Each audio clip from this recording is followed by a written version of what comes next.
은혜로우신 주님, 한 주간 지켜주셔서 감사드립니다. 오늘을 또한 허락해 주셔서 감사드립니다. 이 시간 먼저 어제의 날을 자복하며 회개의 기도를 드립니다. 우리 신앙을 돌아봅니다. 눈에 보이는 것을 쫓아 이 땅에 매인 삶을 살아가는 저희를 긍휼히 여겨 주시옵소서. 눈에 보이지 않지만 살아계신 하나님을 믿고 바라보는 신앙을 갖게 하여 주시옵소서. 이 시간 말씀을 전하고 듣습니다. 성령 하나님 도와주시옵소서. 사람의 생각이 아니라 하나님의 생각이 전달되고 선포되어질 수 있도록 인도하여 주시옵소서. 예수 그리스도의 이름으로 기도하오며, 하늘에 계신 아버지, 오늘 제가 주님의 임재 안에서 살고 주님을 더욱더 기쁘시게 하기를 기도합니다. 주 예수님, 오늘 제가 저의 십자가를 지고 주님을 따르기를 기도합니다. 성령님, 오늘 성령님이 저를 충만하게 채워주시고 성령의 열매, 사람과 희락과 화평과 오래 참음과 자비와 양성과 충성과 온유와 절제가 제 삶 속에서 익어갈 수 있도록 해 주시기를 기도합니다. 아멘. 말씀을 나누겠습니다. 오늘 저희들에게 주신 하나님의 말씀은 마가복음 16장 9절에서 20절까지의 말씀입니다. 저 여러분 한 절씩 교독하시겠습니다. 예수께서 안식 후 첫날 이른 아침에 살아나신 후 전에 7 귀신을 쫓아내어 주신 막달라 마리아에게 먼저 보이시니, 마리아가 가서 예수와 함께하던 사람들이 슬퍼하며 울고 있는 중에 이 일을 알리매, 그들은 예수께서 살아나셨다는 것과 마리아에게 보이셨다는 것을 듣고도 믿지 아니하니라. 그 후에 그들 중 2 사람이 걸어서 시골로 갈 때에 예수께서 다른 모양으로 그들에게 나타나시니, 2 사람이 가서 남은 제자들에게 알렸을 때 역시 믿지 아니하니라. 그 후에 11 제자가 음식 먹을 때에 예수께서 그들에게 나타나사 그들의 믿음 없는 것과 마음이 완악한 것을 꾸짖으시니, 이는 자기가 살아난 것을 본 자들의 말을 믿지 아니함이로라. 또 이르시되 너희는 온 천하에 다니며 만민에게 복음을 전파하라. 믿고 세례를 받는 사람은 구원을 얻을 것이요 믿지 않는 사람은 정죄를 받으리라. 믿는 자들에게는 이런 표적이 따르리니 곧 이들이 내 이름으로 귀신을 쫓아내며 새 방언을 말하며 뱀을 집어 올리며 무슨 독을 마실지라도 해를 받지 아니하며 병든 사람에게 손을 얹은즉 나으리라 하시더라. 주 예수께서 말씀을 마치신 후에 하늘로 올려지사 하나님 우편에 앉으시니라. 제자들이 나가 두루 전파할새 주께서 함께 역사하사 그 따르는 표적으로 말씀을 확실히 증언하시니라. 아멘. 안식일이 지나고 막달라 마리아와 야고보의 어머니 마리아와 또 살로메는 향품을 준비했었습니다. 그리고 안식 후 첫날 이른 아침 해가 돋을 때 예수님이 장사되어 있는 무덤으로 달려갔습니다. 그러나 무덤 문은 열려져 있었고 예수님의 시신은 없었습니다. 대신 무덤 안에서 천사를 만났습니다. 천사는 예수님이 부활했음을 전해 주었습니다. 그리고 제자들과 베드로에게 전에 약속하신 대로 갈릴리에 먼저 가서 계신다고 전하라고 명령했습니다. 하지만 여인들은 몹시 놀라 떨며 무덤에서 나와서 도망하였습니다. 그리고 아무에게 아무 말도 하지 못하였습니다. 오늘 본문은 전체가 괄호로 묶여 있습니다. 처음 발견된 사본에는 없고 이후에 추가가 되었기 때문입니다. 오늘 본문에서는 예수님의 관점으로 이야기가 다시 한번 진행됩니다. 오늘 본문은 크게 3 문맥으로 나누어 묵상하도록 하겠습니다. 첫 번째 문맥입니다. 첫 번째 문맥은 9절부터 14절입니다. 예수님을 본 사람들이 제자들에게 예수님의 부활 소식을 들었지만 아무도 믿지 않았습니다. 두 번째 문맥입니다. 15절부터 18절입니다. 예수님은 제자들에게 직접 나타나셨습니다. 그리고 복음을 전하라고 명령하셨습니다. 세 번째 문맥입니다. 19절부터 20절입니다. 예수님은 말씀을 마치시고 승천하셨고 제자들은 주께서 함께 역사하사 표적과 말씀으로 복음을 두루 전파했습니다. 먼저 9절입니다. 예수께서 안식 후 첫날 이른 아침에 살아나신 후 전에 7 귀신을 쫓아내어 주신 막달라 마리아에게 먼저 보이시니, 천사는 여인들에게 예수님의 부활 소식을 가서 전하라고 했습니다. 그러나 여인들은 두려움에 무덤에서 도망쳤었습니다. 그리고 아무에게 아무 말도 하지 못했습니다. 하지만 그리스도의 부활의 소식은 전해져야 합니다. 그래서 예수님이 직접 막달라 마리아에게 찾아가십니다.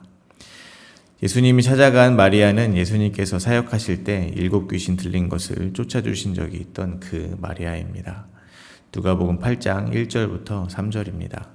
그 후에 예수께서 각 성과 마을에 두루 다니시며 하나님의 나라를 선포하시며 그 복음을 전하실세 12 제자가 함께하였고 또한 악귀를 쫓아내심과 병고침을 받은 어떤 여자들 곧 7 귀신이 나간 자 막달라 마리아라 하는 마리아와 헤롯의 청지기 구사의 아내 요한나와 수산나와 다른 여러 여자가 함께하여 자기들의 소유로 그들을 섬기더라. 막달라 마리아는 귀신이 들렸던 전력이 있었습니다. 7은 완전수입니다. 완전히 어둠의 세력에 사로잡혔었다는 이야기가 될 것입니다. 예수님께서 십자가에서 숨지시기 전에 암흑 가운데 이 세상이 거하게 된 것과 같이 막달라 마리아의 인생은 그야말로 암흑이었을 것입니다. 저희가 잘 아는 바와 같이 고대 사회에서 여인으로 사는 것만으로도 어둠 가운데 거하는 것 같은 삶이었을 것입니다. 게다가 귀신이 완전하게 들려버렸다는 것은 그녀가 정말 칠흑 같은 어둠 속에 거하여 있었다는 사실을 두말할 것도 없습니다.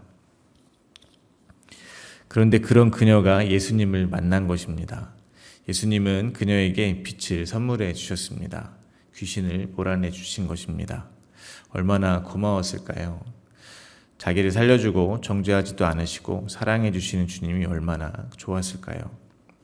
그래서 그녀는 예수님과 제자들이 갈릴리에서 사역하는 동안 자기들의 소유로 예수님과 제자들을 섬긴 것입니다. 그런데 그 예수님이 사람들의 손에 넘어가시고 십자가에서 죽임을 당하신 것입니다. 제자들은 모두 예수님을 떠나 도망갔지만 이 여인들은 계속해서 예수님의 모습을 지켜보았습니다. 그리고 향품을 발라드리기 위해 무덤에 갔지만 예수님은 계시지 않았습니다. 그러나 천사가 예수님 부활의 소식을 전해주었지만 두려워서 도망갔습니다. 막달라 마리아의 세상은 다시 어둠 가운데 거한 것과 같은 절망이 가득했을 것이 분명합니다. 그리고 그 자리에 이른 아침 해가 떠오르듯 부활하신 예수님께서 절망한 막달라 마리아에게 찾아가신 것입니다. 마찬가지로 완전한 죄와 허물로 어둠 가운데 있던 저희에게 부활하신 주님은 떠오르는 해처럼 저희를 찾아오셨습니다. 그러므로 이제는 저희는 더 이상 어둠 가운데 있지 않습니다. 마리아는 이후에 자신과 같이 슬픔에 빠진 사람들에게 갔습니다. 10절과 11절입니다. 마리아가 가서 예수와 함께하던 사람들이 슬퍼하고 울고 있는 중에 이 일을 알림해 그들은 예수께서 살아나셨다는 것과 마리아에게 보이셨다는 것을 듣고도 믿지 아니하니라. 막달라 마리아에게 예수님의 십자가 사건은 이제 슬픔의 사건이 아닙니다. 희락이요 즐거움이요 행복이 되었습니다. 왜냐하면 예수님께서 부활하셨기 때문입니다. 이 기쁜 소식을 예수와 함께했던 사람들에게 전하기 위해서 갔습니다. 그런데 그들은 믿지 아니하였습니다. 예수님과 함께하던 사람들은 예수님의 사역을 직접 보았을 것입니다. 회당당의 딸, 나인성의 과부의 아들, 그리고 나사로를 살리는 현장을 모두 보았을 것입니다. 죽음마저도 이기시는 주님을 두 눈으로 보았을 것입니다. 그리고 예수님께서 3번이나 자신이 사람들의 손에 넘겨져 죽임을 당하시고 다시 살아날 것임을 말씀하신 것을 직접 귀로 들었을 것입니다. 그리고 오늘 안식 후 첫날 예수님이 실제로 부활하셨고 예수님을 직접 만난 막달라 마리아의 증언이 있었음에도 아무도 예수님의 부활을 믿지 않았다는 것입니다. 그만큼 믿음은 인간 스스로 할 수 있는 것이 아님을 다시 한번 생각하게 됩니다. 그리고 예수님과 함께하던 사람들 중에서 2 사람이 걸어서 시골로 갑니다. 그때 예수님은 이제 직접 그 2 사람에게 모습을 보이셨습니다. 12절과 13절입니다. 그 외 그들 중 2 사람이 걸어서 시골로 갈 때 예수께서 다른 모양으로 그들에게 나타나시니 2 사람이 가서 남은 제자들에게 알리었을 때 역시 믿지 아니하니라. 병행 구절에 의하면 2 사람은 엠마오로 향하고 있었습니다. 그리고 그들에게 예수님은 직접 모습을 나타내 보이신 것입니다. 여기서 다시 한번 느낄 수 있는 것은 하나님의 열심입니다. 막달라 마리아도 천사가 부활의 소식을 전하고 비어있는 무덤을 보았지만 믿지 못하고 두려워했습니다. 그러자 예수님이 직접 가서 자신을 보이심으로 두려움을 몰아내시고 평강을 주셨습니다. 그리고 이번에는 슬퍼 울던 자들에게 부활하신 예수님을 직접 본 막달라 마리아가 소식을 전했습니다. 그럼에도 그들은 믿지 못했고 허탄한 말로 여겼습니다. 당연히 그들은 예수님 여전히 낙심과 좌절의 상태로 있었을 것입니다. 그러나 그들에게 예수님은 또다시 모습을 나타내신 것입니다. 그리고 누가복음에 의하면 25리라는 긴 거리를 함께 걸어가시며 말씀을 설명해 주셨습니다. 누가복음 24장 25절부터 27절입니다. 이르시되 미련하고 선지자들이 말한 모든 것을 마음에 더디 믿는 자들이여 그리스도가 이런 고난을 받고 자기의 영광에 들어가야 할 것이 아니냐 하시고 이에 모세와 모든 선지자의 글로 시작하여 모든 성경에 쓴 바 자기에 관한 것을 자세히 설명하시니라. 예수님께서 모든 성경에 쓴 바 자기 자신에 대하여 쓰여진 것들을 설명해 주셨다는 것입니다. 그리고 그들은 갑자기 눈이 밝아져 자기들에게 성경을 풀어준 사람이 부활하신 예수님이라는 사실을 깨닫게 되었습니다. 그리고 엠마오로 돌아가던 발길을 돌려 예루살렘으로 돌아가 남은 제자들에게 예수님의 부활의 소식을 전하게 된 것입니다. 성경에서 둘은 증인의 숫자입니다. 2명의 남자가 동시에 목격을 했다면 이는 정말로 신뢰할 만한 것입니다. 그럼에도 제자들은 역시 믿지 않았습니다. 그리고 예수님은 이제 11 제자들에게 직접 모습을 보이십니다. 14절입니다. 그 후에 11 제자가 음식을 먹을 때 예수께서 그들에게 나타나사 그들의 믿음 없는 것과 마음이 완악한 것을 꾸짖으시니 이는 자기가 살아난 것을 본 자들의 말을 믿지 아니함일러라. 예수님은 자기의 죽음과 부활이 성경에서 예언하는 것이었음을 일일이 설명해 주시고 두 증인을 세워서 제자들에게 소식을 전했음에도 그들이 믿지 않자 이번에 직접 11 제자들 앞에 모습을 나타나셨습니다. 그리고 그들의 믿음 없는 것과 마음이 완악한 것을 꾸짖으셨습니다. 그 이유는 자기가 살아난 것을 본 자들의 말을 믿지 않았기 때문입니다. 그러므로 예수님을 믿지 못하는 것은 그것이 완악한 것입니다. 제자들의 믿음 없음을 꾸짖기는 하셨지만 저는 여전히 하나님의 열심을 발견하게 되는 것 같습니다. 택한 백성들을 향한 지고지순한 주님의 사랑을 보게 되는 것 같습니다. 아마 최선의 상황이었다면 율법과 선지자, 즉 성경을 통해서 제자들이 예수님이 그리스도시라는 것을 깨닫고 예수님의 죽음과 부활을 믿는 것일 것입니다. 그렇지 못했다면 차선의 상황은 예수님이 펼치신 표적들과 가르쳐 주셨던 말씀 그리고 직접적으로 죽음과 부활에 대해서 선언해 주신 일들을 통해서 예수님의 죽음과 부활을 믿는 것일 것입니다. 하다못해 예수님의 부활을 목격한 사람들의 증언으로 예수님의 죽음과 부활의 의미를 깨닫는 것일 것입니다. 그런데 그마저도 예수님을 따르던 제자들은 하지를 못한 것입니다. 예수님의 부활을 믿지 못한 것입니다. 왜냐하면 그들의 마음이 완악하기 때문입니다. 그럼에도 주님은 포기를 모르신다는 것입니다. 공생의 기간에도 제자들을 끝까지 가르쳐 주셨던 것처럼 예수님의 부활도 예수님께서 끝까지 쫓아가시며 가르쳐 주고 계시다는 사실입니다. 하나님의 열심이 그들을 포기하지 않는 것입니다. 오늘 본문 16절에 나오지만 믿지 않는 사람은 다 정죄를 당하게 되어 있습니다. 심판을 당하는 것이 마땅하다는 것입니다. 그러나 어떤 면에서는 지금 제자들이 바로 그 믿음이 없는 사람이라는 사실을 성경은 저희 같은 성도들에게 계속해서 폭로하고 있다는 것입니다. 그러나 그러한 제자들을 주님은 포기하지 않고 끝까지 쫓아가서 믿음을 선물로 주고 계신 것입니다. 이러한 일들을 기록한 이유는 저는 성경이 강조하고 싶은 것이 하나님의 열심에 있기 때문이라고 생각합니다. 마찬가지로 이 하나님의 열심이 저희의 삶 가운데 이미 임하여 있음을 믿으시기를 바랍니다. 저희가 믿음이 없는 자로 계속 폭로당하는 그 현장으로 예수님께서 찾아오셔서 저에게 믿음을 선물로 주시고 복음을 전파하는 자로 만들고 계시다는 것을 믿으시기를 바랍니다. 주님께서는 저희의 삶 곳곳에 숨어있는 믿지 아니하더라의 현장으로 달려오신다는 것입니다. 저희를 주님의 부활의 증인으로 삼아주고 계시다는 것을 믿으시기를 바랍니다. 예수님께서 제자들에게 또한 말씀하십니다. 15절과 16절입니다. 또 이르시되 너희는 온 천하에 다니며 만민에게 복음을 전파하라. 믿고 세례를 받는 사람은 구원을 얻을 것이요 믿지 않는 사람은 정죄를 받으리라.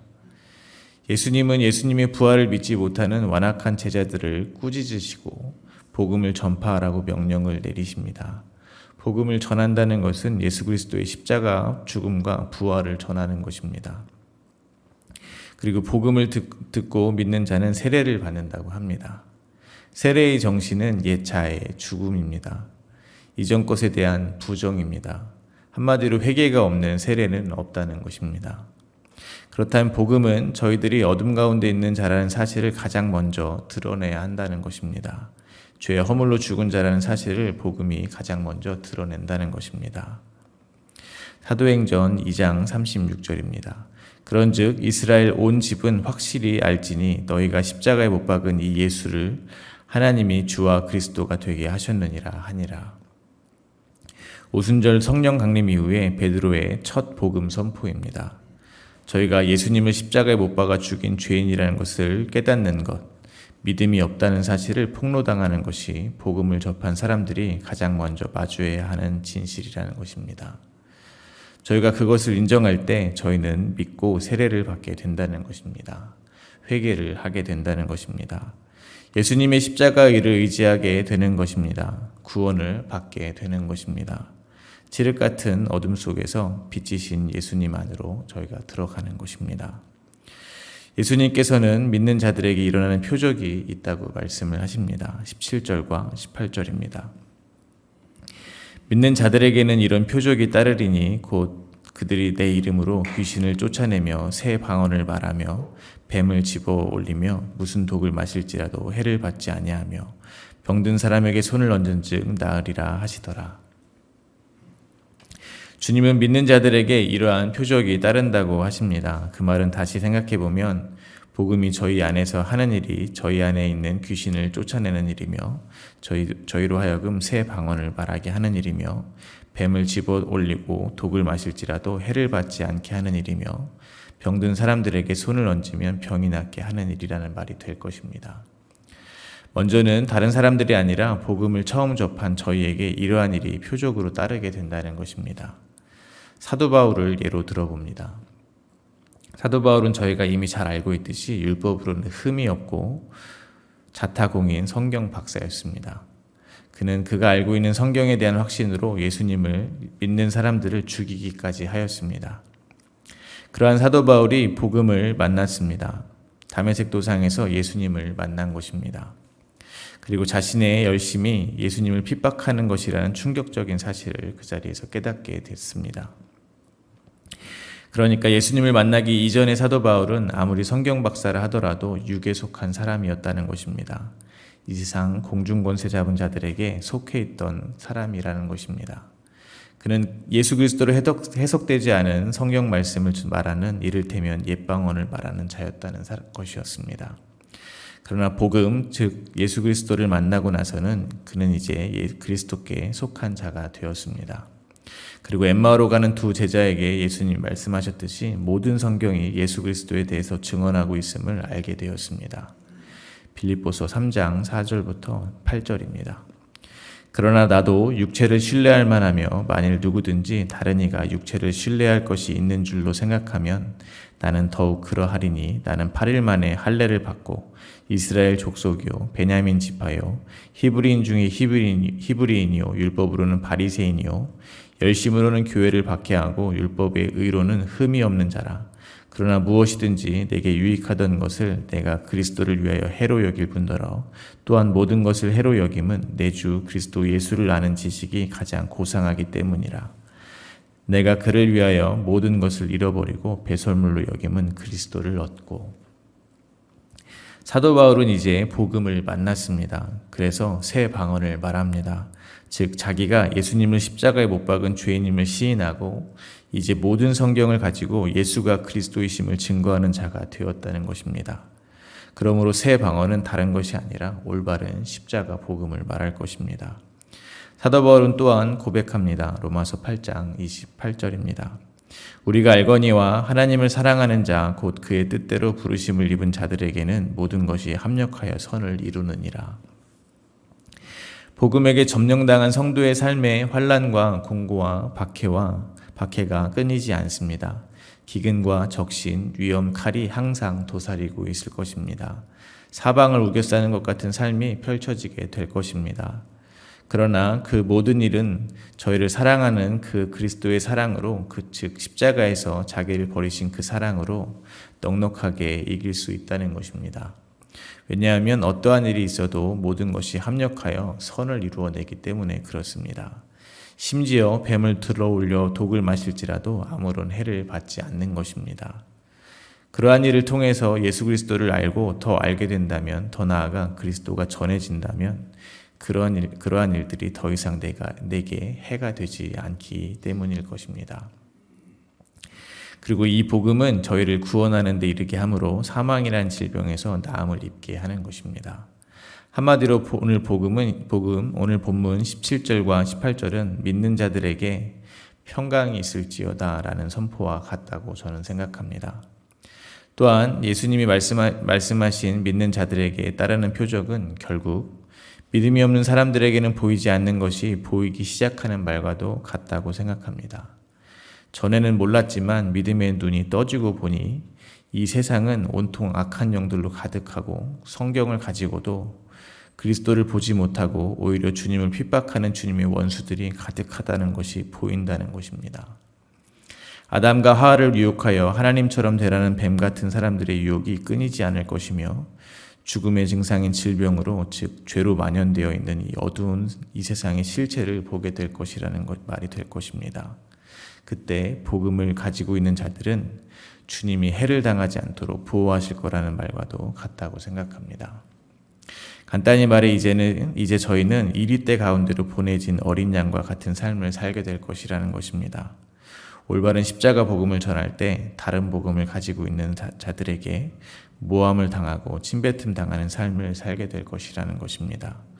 그때 저희 안에 있는 복음으로 해를 당하지 않고 참 평강을 누리시게 되기를 간절히 바랍니다. 주 예수님은 이 말씀을 하시고 승천하십니다. 19절과 20절입니다. 주 예수께서 말씀을 마치신 후에 하늘로 올려지사 하나님 우편에 앉으시니라. 제자들이 나가 두루 전파할새 주께서 함께 역사하사 그 따르는 표적으로 말씀을 확실히 증언하시니라. 도무지 예수님을 알지 못했던 제자들입니다. 예수님의 부활을 믿지 않던 제자들입니다. 완악했기 때문입니다. 그러던 제자들이 갑자기 두루 나가 복음을 전파하게 되었습니다. 어떻게 그렇게 된 것입니까? 바로 성령이 임했기 때문입니다.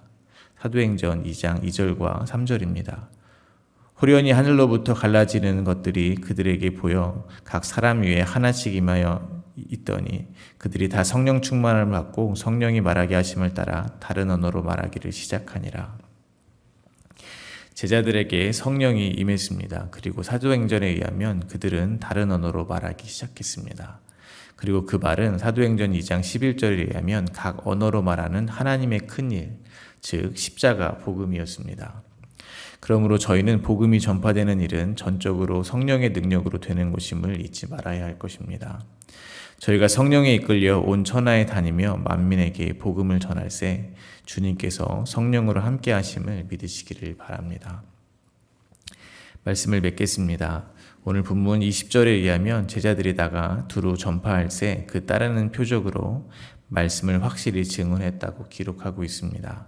그러므로 믿는 자들에게 일어나는 표적의 역할은 예수께서 그리스도이심을 증언하는 것이 되어야 할 것입니다. 그리고 이 땅에 하나님 나라가 임하였다는 것을 전하는 것이 될 것입니다. 그리고 그것은 이 땅에 사는 그리스도인들이 하나님 나라를 사는 모습으로 나타나게 될 것이라고 생각합니다. 즉 오늘 본문 17절과 18절의 표적을 그림으로 풀면 다음과 같다는 것입니다. 사도행전 2장 43절부터 47절입니다.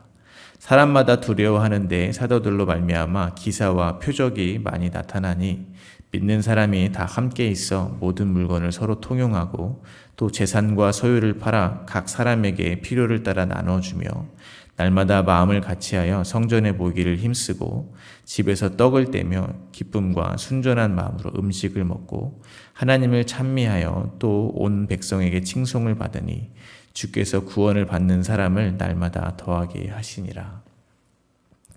오늘도 저희의 삶에 이러한 표적이 나타나기를 바랍니다. 그래서 온 백성에게 칭송 받으시기를 바랍니다. 그래서 주님께서 저희에게 구원받는 사람을 날마다 더하게 해주시게 되기를 간절히 기도드립니다. 그리고 그 모든 것이 주님의 은혜임을 고백하게 되시기를 간절히 기도드립니다. 오늘 주신 하나님의 말씀을 생각하며 함께 기도하겠습니다.